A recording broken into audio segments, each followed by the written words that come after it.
Hello दोस्तों, कुछ चीज़ें मुझे ऐसा लग रहा है कि मैं जो बताना भूल गया था वो मैं एक बार बता दूं। ये बेसिकली क्या है कि इस बोर्ड में एक और चीज़ है कि यहाँ पे तुम क्या कर सकते हो कि अगर तुम्हें as an access point use करना है तब तुम यहाँ पे VCC और P58 को कनेक्ट कर दो।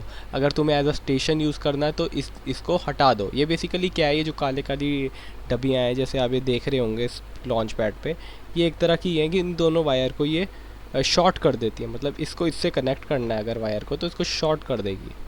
मतलब मान लो कि अगर मुझे फॉर एग्ज़ाम्पल ये आप इधर देखिए, अगर मुझे इस वायर को इससे कनेक्ट करना है तो मैं क्या करूँगा, मैं शॉर्ट कर दूँगा।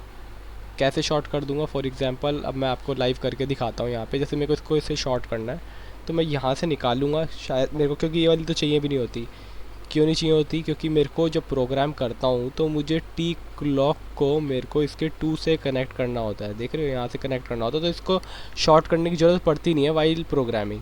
अगर मान लो मुझे इसको और इसको शॉर्ट करना है तो आप देख सकते हो कि मेरे को इन दोनों को ही जोड़ दूंगा तो मतलब ये शॉर्ट हो चुकी हैं। ठीक है, खैर इसको ऐसे शॉर्ट करते नहीं है, ऐसे बेफालतू में शॉर्ट मत करना, जहाँ रिक्वायर्ड हो तभी शॉर्ट करना।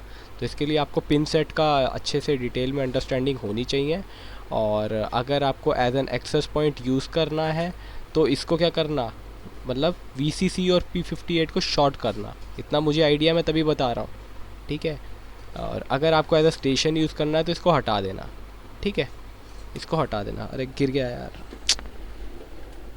ध्यान से यूज़ करना नहीं तो इधर उधर गिर जाएगा। ठीक है, थोड़ा अच्छे से इसको निकालना, मतलब एकदम झटके से मत निकालना तो गिर जाएगी, जैसे मेरी अभी गिर गई। ठीक है, ठीक है। तो अब क्या करना है, इस पे आप लगाना USB और कोड करना। कोड होगा आसानी से, बिल्कुल फर्स्ट क्लास कोड होगा। काफ़ी लोगों को तो यही नहीं पता, उसको ये लगाना तभी कोड होगा।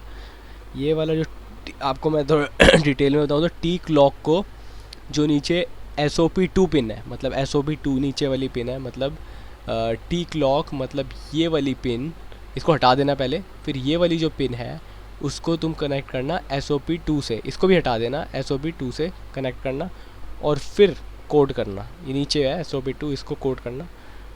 तो तब ये टी क्लॉक से SOP2 कनेक्ट करना और फिर कोड करना, फिर कोड होएगी। ठीक है, तो ये चीज़ें थी जो मैं बताना भूल गया था। और बाकी सब तो मुझे लगता है मैंने बता दिया था आपको कि ये UART के लिए है, ये सेंस ऑन पावर है। अगर इन सेंसर्स को सेंसर्स को एक्ट करना है, इसमें 2 ही सेंसर है बेसिकली, एक टेम्परेचर सेंसर है और एक एक्सेलेरोमीटर है। अगर इसको यूज़ करना तो इन पिन्स को यूज़ करना पड़ेगा। ठीक है, इसको कैसे यूज़ करना उसके लिए डेटा शीट पढ़ो लॉन्च पैड की। उसमें खाली इतना ही पढ़ो, पूरी डेटा शीट मैं पढ़ने के लिए नहीं कह रहा, खाली इतना पढ़ो कि कौन सी पिन क्या काम करती है और कैसे उसको यूज़ में लेकर आना है। ये तो CC3200 IC के अंदर तुम्हारा वाईफाई का एम्बेडेड है, मैंने शुरू में बताया था। और ये पूरा का पूरा माइक्रो कंट्रोलर इसके साथ लगा हुआ है। ठीक है, और क्या है ये सब मैंने बता दिया। और ये सब LEDs जो हैं ये किससे क्या कौन सी कनेक्टेड है ये भी बता दी थी। ये डिबग के लिए है। ये मेरा FTDI एम्यूलेटर है, किस लिए ये भी बता दिया था। और ये सब ये S RAM है। तो ये सब कुछ मैंने तुम्हें बता दिया था।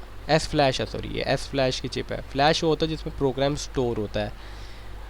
ठीक है, ठीक है, तो ये बेसिकली मैंने तुम्हें बता दिया।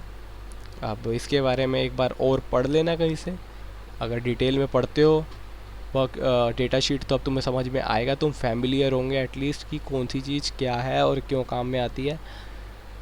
अब बस ये इवैल्यूएशन बोर्ड है, मैंने ये भी शायद तुम्हें बताया था। ये इवैल्यूएशन बोर्ड का मतलब क्या होता है, इसको हम इवैल्यूएशन बोर्ड बोलते हैं क्योंकि इसमें सारी की सारी जो पिन्स होती हैं गिवन होती हैं। मतलब अगर आपको मान लो कि UART को एक्सेस करना है आपके लिए, उसके लिए स्पेसिफिक इसके लिए आपको पिन्स इसके लिए दे रखी हैं। तो मतलब क्या है कि ये इसमें आप ये सब इसको अलग से यूज़ कर सकते हो, UART के साथ अलग से आपका लिए ईजी हो गया ये यूज़ करने के लिए। अगर आपको सेंसर को यूज़ करना है उसके लिए आपको फिर पिन सेट इसका दे रखा है। तो इसको हम इवैल्यूएशन बोर्ड बोलते हैं, डेवलपमेंट। इसको नॉर्मल बोर्ड नहीं बोलते, developing board. For example Arduino में इस सब चीज़ की फैसिलिटी नहीं होती। आप UART के लिए स्पेसिफिक उसके लिए पिन नहीं दिया करता, मतलब हर एक पेरीफेरियल के लिए स्पेसिफिक पिन सेट नहीं दिया गया होता। इसमें गिवन है JTAG पिन्स हैं सारी की सारी। ठीक है, और इसमें कुछ ज़्यादा फंक्शनैलिटी आपको मिलती है, कुछ ज़्यादा कोर फंक्शनैलिटीज़, तो इसलिए हम इसको बोलते हैं इवैल्यूएशन बोर्ड। ठीक है, तो ये बातें थी जो मैं बताना भूल गया था।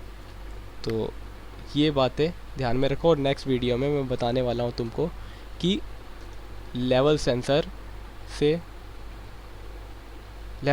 को इसके साथ कैसे कनेक्ट करूँगा और इसके साथ कनेक्ट करने के बाद कैसे उसमें प्रोग्रामिंग करेंगे इसके अंदर, वो सब मैं तुम्हें बताऊँगा। एक एनालॉग सेंसर ले लूँगा और वो इसको फीड करेगा वैल्यू, उसको मैं वेबसाइट पे अपने ब्लॉग पे रीड करूँगा।